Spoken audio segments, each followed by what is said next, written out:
ഉമ്മക്ക് ഞാനെന്ന് വെച്ച ജീവനായിരുന്നു. എനിക്ക് ഉമ്മനെയും എന്റെ കുട്ടീനെ ഹോസ്റ്റലിക്കൊന്നും വിടേണ്ട. ഹോസ്റ്റലിൽ നിൽക്കുന്ന കാര്യം പറഞ്ഞപ്പോൾ എന്റെ ഉമ്മ മാത്രമാണ് എന്നോട് ഇങ്ങനെയൊക്കെ പറഞ്ഞത്. പിന്നീട് മനസ്സില്ലാ മനസ്സോടെ ഉമ്മയും സമ്മതിച്ചു. എന്റെ കുട്ടി ക്ഷീണിച്ചല്ലോ എന്നും പറഞ്ഞ് കെട്ടിപ്പിടിച്ച് മുഖത്തൊരു ഉമ്മയും തന്ന് ഉമ്മ എന്നെ പൂമുഖത്തേക്ക് സ്വീകരിക്കുമായിരുന്നു. പിന്നെ സ്വർഗമാണ്.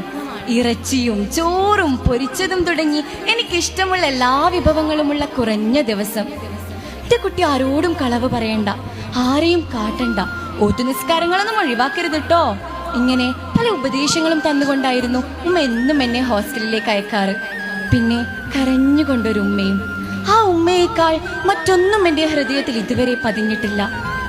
എപ്പോ ഹോസ്റ്റലിലേക്ക് പോകുമ്പോഴും ഉമ്മ എന്റെ ബാഗ് നിറയെ പല പലഹാരങ്ങളും കൊണ്ട് കുത്തി നിറക്കുമായിരുന്നു. മോൻ അവിടെ പോയി കഴിച്ചോണ്ടി, ഉമ്മച്ചി ബാഗിൽ വെച്ചിട്ടോ.